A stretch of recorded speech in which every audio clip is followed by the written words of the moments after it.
बिस्मिल्लाहिर्रहमानिर्रहीम। मैं डॉक्टर शबीर फ़ातिमा हूँ। मैं family care hospital Fatima by और इतमाद हॉस्पिटल में बैठती हूँ, वहाँ पे क्लिनिक्स करती हूँ। मेरी 30 साल की गायनी और ऑब्स्टेट्रिक्स की प्रैक्टिस है।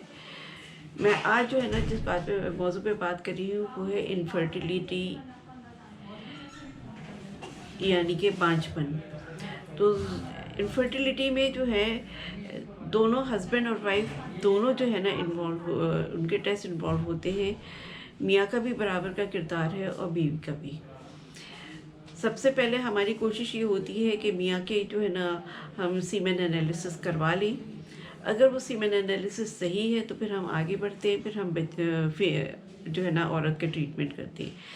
यूजुअली जो है अर्ली प्रेगनेंसी के यंग गर्ल्स में तो हम प्रेगनेंसी के 1 साल तक छोड़ देते हैं बगैर इन्वेस्टिगेशंस के, और 2 साल से ऊपर हो जाते हैं फिर तो इन्वेस्टिगेशन करना ज़रूरी होता है। लेकिन जो देर से आती है 30-35 की एज में, तो उन लोगों के लिए हमें स्पीड अप करना पड़ती हैं सारी चीज़ें।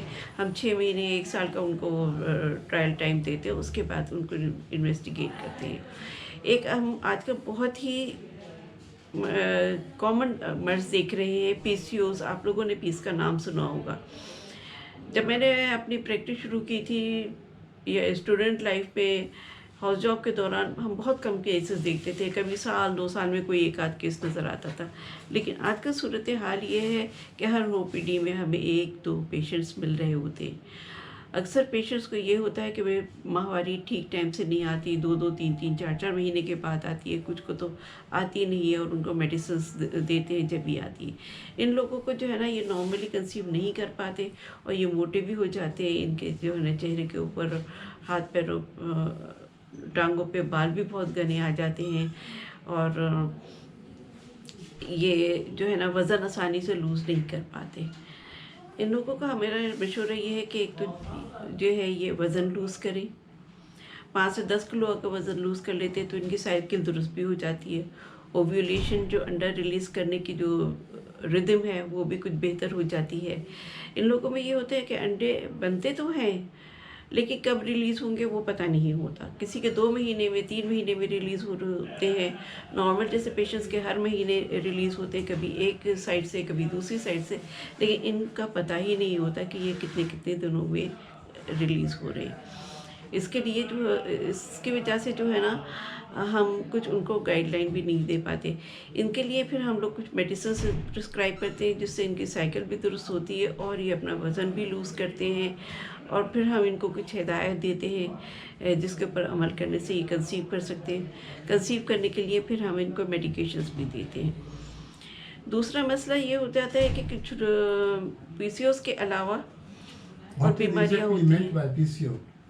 पॉलीसिस्टिक ओवरीज एक ये बहुत ही मसला हो जाता है कि पॉलीसिस्टिक ओवरीज डॉक्टर तो अल्ट्रासाउंड पे लिख देते हैं, हम लोग भी पॉलीसिस्टिक ओवरीज लिखते हैं, लेकिन लोग औरतें ये समझती है कि ओवरी में सिस्ट हो गई है। तो वो जब इसका कंसेप्ट के साथ आती है तो उन लोगों की ये कंसेप्ट दूर करना हमें बड़ा मुश्किल हो जाता है। फिर उन्हें समझाना पड़ता है कि ये चीज़ सिस्ट तो नहीं हुई है, लेकिन जो अंडे बनने चाहिए वो आपके सही साइज़ के नहीं बन रहे।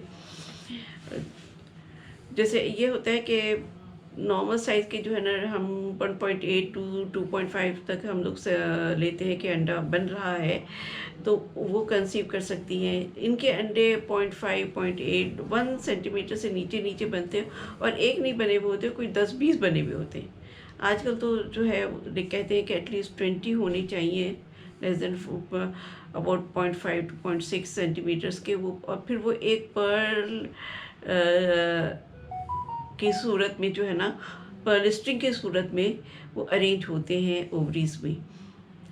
तो वो पॉलीसिस्टिक इसलिए कहा जाता है क्योंकि छोटी छोटी छोटी छोटी बहुत सारी सिस्ट नज़र आ रही होती है। ये कोई ओवेरियन सिस्ट नहीं है, जो बीमारी कहलाती है ओवेरियन सिस्ट वो नहीं होती है। अच्छा, दूसरी कंडीशन जो है ना औरतों में आती है वो ये है कि ट्यूब्स कभी कभी ब्लॉक हो जाते हैं। वो उन ख़वातीन में होता है जिनमें कुछ इन्फेक्शंस ज़्यादातर रहते हो। ये जेनिटल ऑर्गन्स के इन्फेक्शंस होते रहते हैं, उनको सेक्सुअली ट्रांसमिटेड डिजीज़ेस होती हैं। कभी कभी ट्यूबरकुलोसिस के पेशेंट्स में भी हमने देखा है कि वो ट्यूब्स बंद हो जाते हैं। 2-3-4 महीने की ट्रायल के बाद जो है ना, नॉर्मल मेडिकेशन से हम लोग उस पे जाते हैं कि हम लोग ट्यूब्स टेस्ट करें।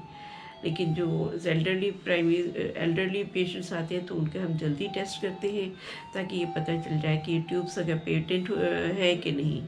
पेटेंट ट्यूब से ये होता है कि ओवरी से जो अंडा रिलीज़ होता है वो इन ट्यूब्स के ज़रिए बच्चेदानी तक पहुंचता है, और इसी के ज़रिए जो है ना स्पर्म ट्रैवल करता है और वो अंडे से इन बिटवीन कहीं मीट करता है। तो अगर ये रास्ता खुला हुआ नहीं है तो आपकी फर्टिलाइजेशन नहीं हो सकती, और फिर ज़ाहिर बात है, जो फर्टिलाइजेशन नहीं होती तो कंसीव नहीं करता बंदा। इसके लिए जो है, और कुछ चाहते हैं कि ये ट्यूब्स खोल दिए जाएं। कुछ डॉक्टर्स इसको खोलते भी हैं, लेकिन उसमें जो है ना एक्टोपिक प्रेगनेंसी होने के बहुत चांसेस होते हैं, क्योंकि जिस जगह से ट्यूब दबा हुआ होता है या बंद होता है, उसको जगह के वो काट के निकालना और फिर जोड़ने से कुछ इतना वहाँ पे रुकावट सी आ जाती है कि वो अंडा जब वहाँ से गुजरता है तो फंस भी जाता है, और उसकी वजह से एक्टोपिक प्रेगनेंसी हो जाती है। बीमारियां कुछ ऐसी हैं जो फर्टिलाइजेशन इनफर्टिलिटी को अफेक्ट करती हैं? हाँ, बीमारियाँ कुछ हैं जो कि mental fertility as well as physical. बाज़ अगर मेंटल हेल्थ की भी प्रॉब्लम्स होती हैं। उसमें जो होते हैं ना, जो ड्रग्स दे रहे होते हैं वो भी इफ़ेक्ट कर रहे होते हैं। ख़ासतौर से मेल पोटेंसी पे बहुत इफ़ेक्ट होता है, फीमेल के ऊपर भी होता है।